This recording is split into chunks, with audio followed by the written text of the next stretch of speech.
venha comigo! Olá, Amadinha! Vamos juntos então para nossa aula de revisão, tá certo? E que aula é essa, Amadinha? Aula 11.2, nivelamento, emprego dos modos e tempos verbais 2, revisão de conteúdo. Vamos lá então, estamos trabalhando a classe gramatical verbo, tá certo? Vamos entender a flexão dos verbos, o tempo aí subjuntivo e sua classificação, também o subjuntivo e sua classificação. Vamos com calma. Flexão dos verbos. Os verbos, eles vão aí se modificar, certo? Em número e pessoa. Quando o verbo ele se modifica em número, nós vamos entender que essa palavra que indica ação, ela pode estar no singular. Vamos pegar a caneta aqui, que sempre não me obedece. Canetinha, por favor. Aqui, muito bem.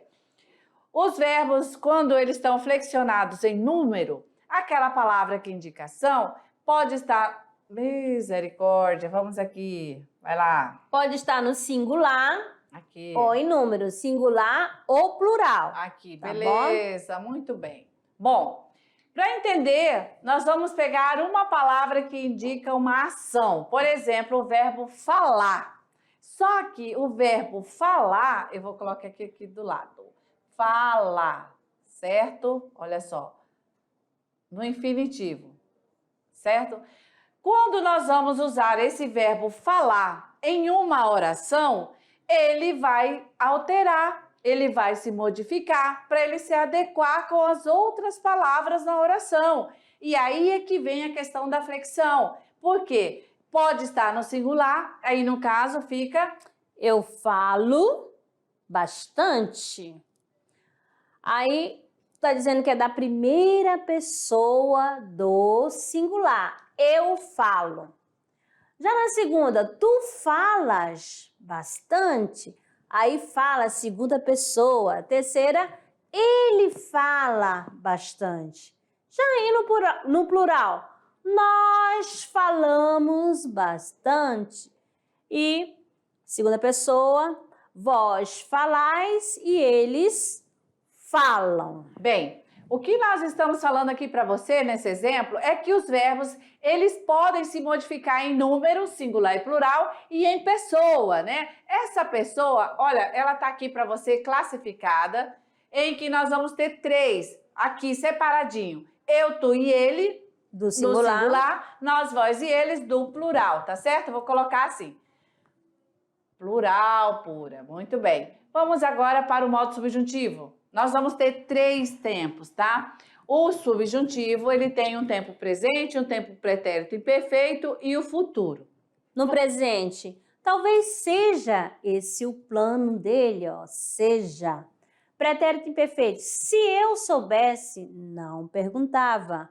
Futuro, quanto maior for a altura, maior será o tombo. Ok. E aí o imperativo, né? Ele vai ter 2 situações. O imperativo afirmativo e o imperativo negativo, tá certo? Vamos aqui ver um exemplo. Pois vá, menino. Faça um silêncio, por favor. Então vejam que aqui nós estamos afirmando, né? Dando uma ordem afirmativa. Vá, façam. Ao contrário do imperativo negativo. Não esperem por mim. Não coma tão depressa. E no imperativo afirmativo terá sempre a expressão não, tá certo? Então por aí você já consegue fazer essa diferença, tá certo? Do imperativo afirmativo com o imperativo negativo, tá certo? Assim a gente termina aqui a revisão e aí nós vamos aguardá-los lá naquele outro momento que é tirando as dúvidas. Valeu? Vamos. Até lá! Até lá.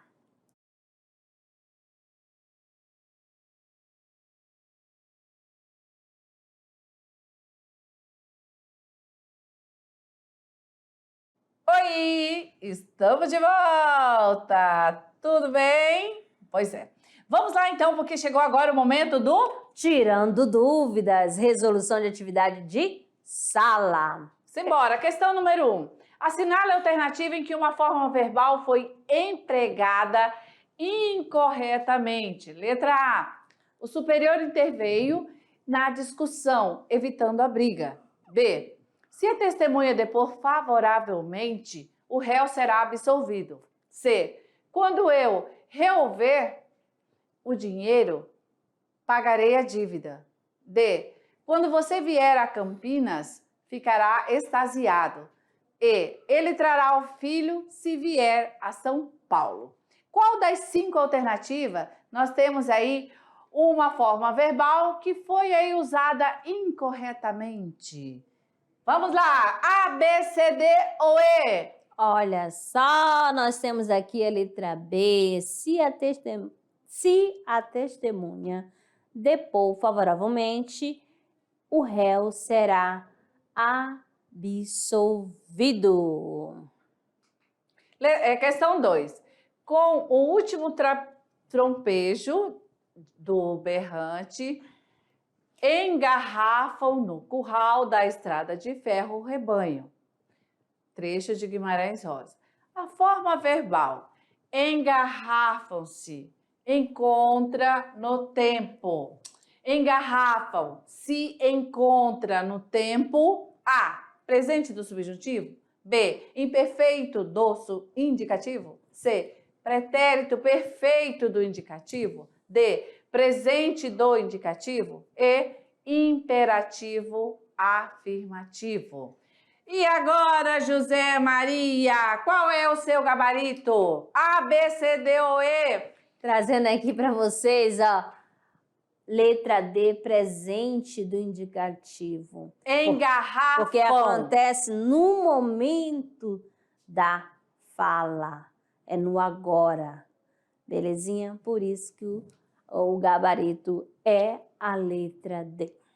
Beleza. Questão 3. Vamos aqui de tirinha de Calvin Haroldo. Vamos ler e depois vamos julgar as proposições. Olha, alguém colocou cimento novo. Não tem ninguém olhando? A gente poderia escrever os nossos nomes ou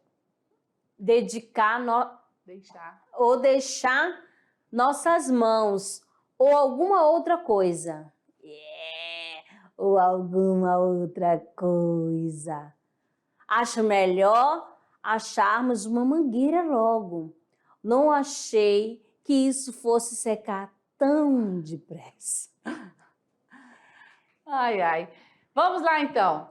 O verbo colocou no primeiro quadrinho está no pretérito perfeito. 2. A forma verbal olhando no segundo quadrinho está no modo indicativo. 3. A forma verbal poderia, no segundo quadrinho, está no futuro do pretérito do modo subjuntivo. 4. A forma verbal acharmos, no quarto quadrinho, está no futuro do subjuntivo. A forma verbal fosse, no quarto quadrinho, está no pretérito imperfeito do modo indicativo. Comando da questão. Estão corretas A, 1 e 4, B, 2, 3 e 5, C, 1, 4 e 5, D, 3 e 5 e 2 e 5? Vamos lá, então. Qual o gabarito da questão, Amadinha? Liberei para o nosso estudante. Letra A, né? A 1 e a 4. Ó. O verbo colocou no primeiro quadrinho está no pretérito perfeito. E o quarto a forma verbal acharmos no quarto quadrinho está no futuro do subjuntivo. Quando acharmos, né? Ele colocou passado, né? Passado perfeito, pretérito perfeito. Beleza, questão número 4. Vamos aí à leitura do texto. Engulo o uísque e vou caminhando. Tenho um encontro com um empresário e um americano antropólogo que está com ele. Cinema, grana, outros papos. O burguês amigo meu fala sem parar nas tragédias da lucratividade nacional. Meu amigo fala muito deles. Todo o mal do Brasil é culpa deles. O mundo e o país estão sendo destruídos por eles. Até que o americano não aguenta mais de curiosidade e pergunta: How are they? Quem são eles? Meu amigo, para, travado. Quem são eles? Aí descubro o óbvio triunfal. Eles são os outros, são as forças ocultas que desculpam nossa omissão. Grande categoria descobri. Eles, todos nós falamos da desgraça nacional como se fosse feita por outros seres impapáveis que são responsáveis por tudo.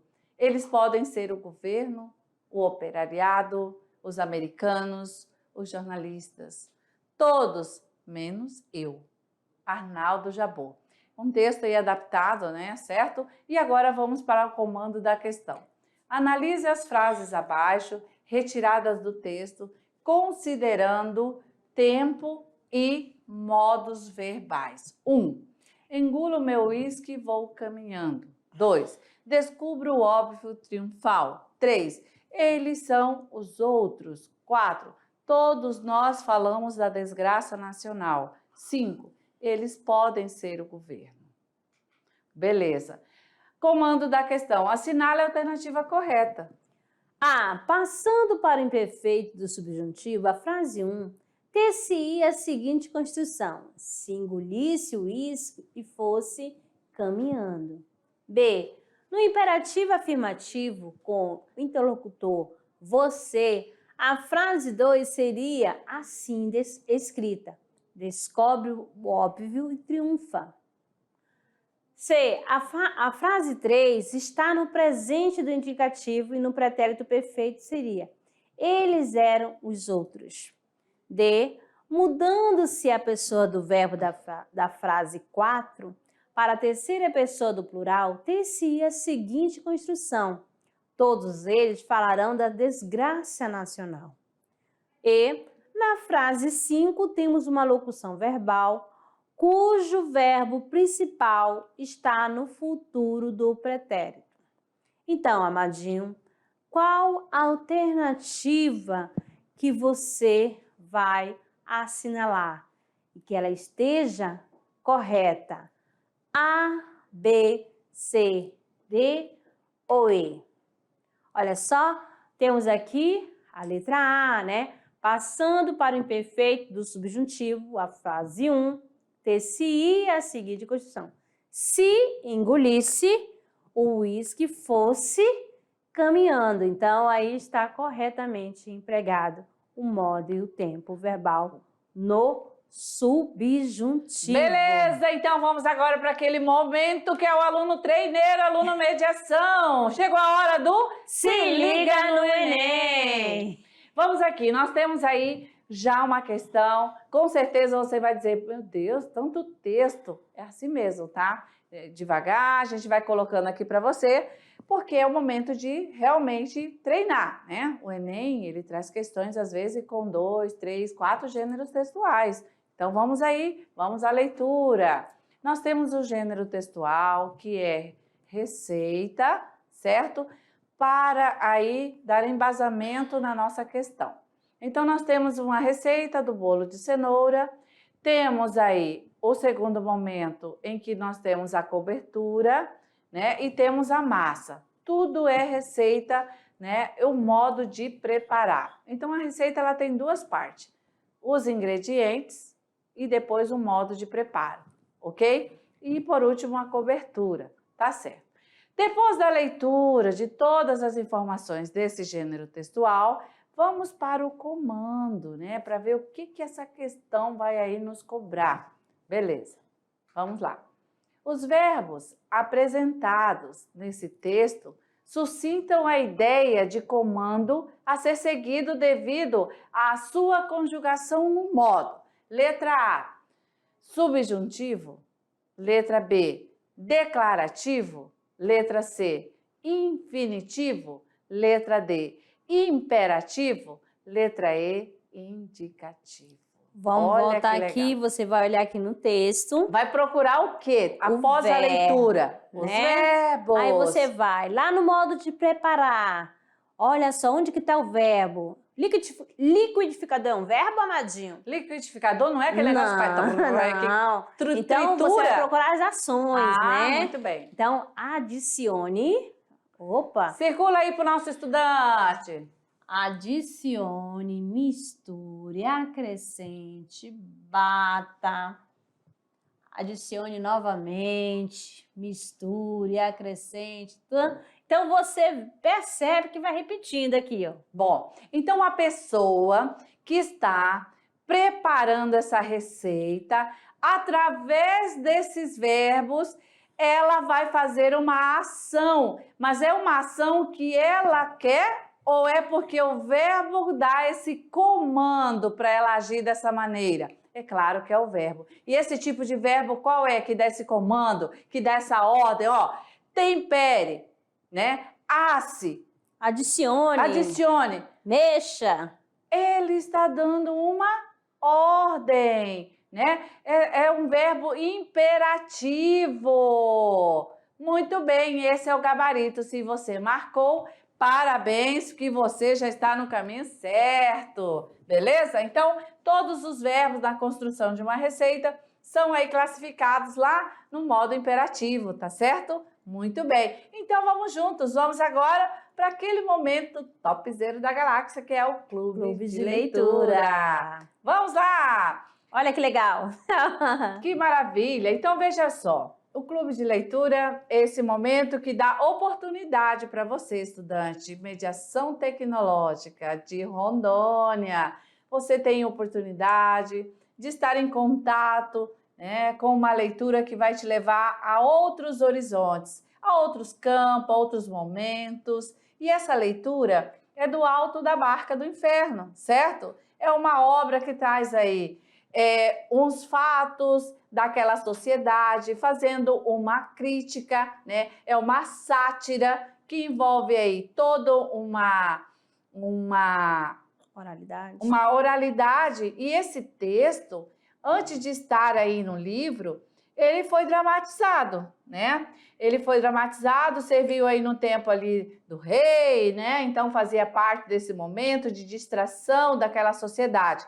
Porém, o tema, né? O tema era exatamente para tratar de como aquela sociedade vivia, com alguns costumes, com algumas ações que não eram legais, certo? E tudo isso está nesse texto dramático. Então o Gil Vicente é o nosso dramaturgo. E essa obra é para você. Claro que é uma palavra rebuscada, é um texto, né, numa construção, numa linguagem rebuscada, mas é possível de se entender. Então, é uma dramaturgia, certo? Boa leitura aí para você. Vamos encerrar a aula? Vamos juntos aí para a leitura da nossa mensagem. Nossa maior fraqueza é desistir. O caminho mais certo para o sucesso é sempre tentar apenas uma vez mais. Thomas Edison. Beleza! Então não seja fraco, não seja fraca e ó, siga firme! Uhul! E não desista! Jamais! Valeu, até a próxima!